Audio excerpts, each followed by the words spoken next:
the right stimulus. And to be a dunker, you need to be lean, but you need to be super strong, especially as a short dunker. If you're like me, early on in my dunk career, I'm like, I don't need strength, I just need to jump. At least that's what I thought. But just simple physics will tell you that you can only produce so much force. Jumping is just speed plus strength.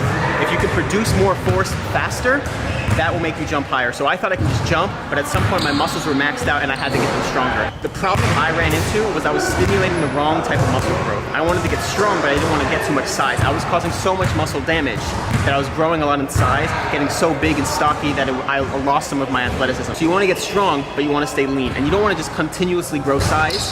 You want to just get strong and pack that muscle in with as much strength as you can to be efficient. The efficiency of your muscles will touch on when I talk about the speed portion of the formula.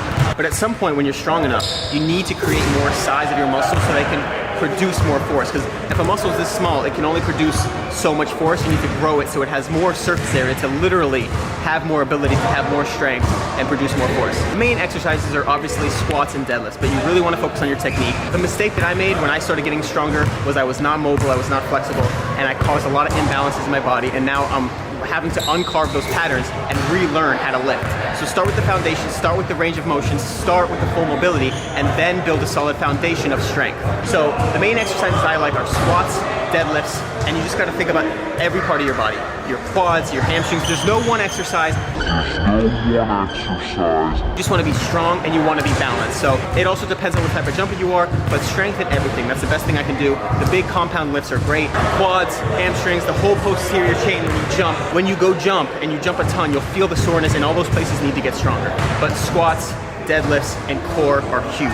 But you mainly just want legs, you really want full body. Even shoulders and chest are used in the jumping motion. Lower back is huge, so focus on range of motion early, so that way you can build a solid foundation of strength.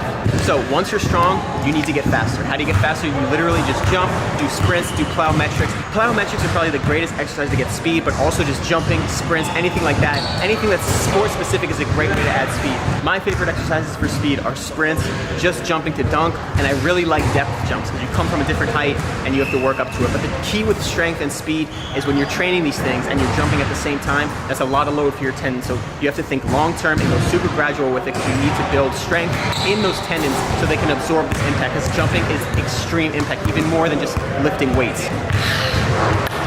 So far it's pretty simple. It's just strength and speed, but the key is staying healthy and having a good balance so you can constantly make progress. If you get too strong and lose all your speed, by the time you're able to use that strength in your speed, you lost the strength. So you have to have the right balance, think long term, and go super gradually. Now, onto my favorite rule, the 101% rule. What does that mean? When you're trying to jump, the best analogy I can give is a distance runner. If they're trying to run to 10 miles, they don't just start with 1 mile and then go to 10. They have to work up to a mile, mile and a half, 2 miles. But they don't just train in the gym, eat right, all those different supplemental things that are necessary for them to run distance. They have to physically run a further distance. And the same thing is true for jumping. And sometimes for me, I used to throw lobs, I still do it, and I go get it. And that is a rule I can't stress enough, is crucial to your jumping ability. You see a lot of people that dunk, and that's where they stop because they got their dunk and they're not pushing themselves. You have to push yourself to jump higher. My best advice on my very first video I ever made, my first vlog, is touch something just out of your reach, and that's always true. Once you build strength, once you build speed, and now you're trying to jump higher, set a goal that's just half an inch out of your reach and go for that. And you have to push yourself to jump for that. And that's the 101% rule.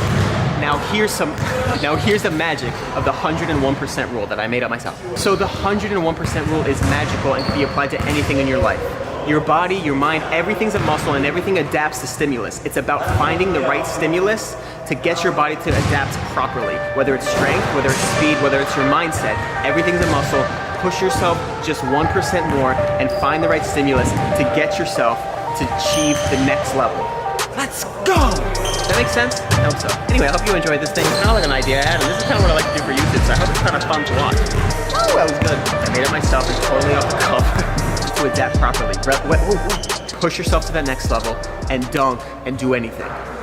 Damn, that was pretty good. All right, well, if you enjoyed this one, I got a lot more of that came from 2020, baby. I got that vision, but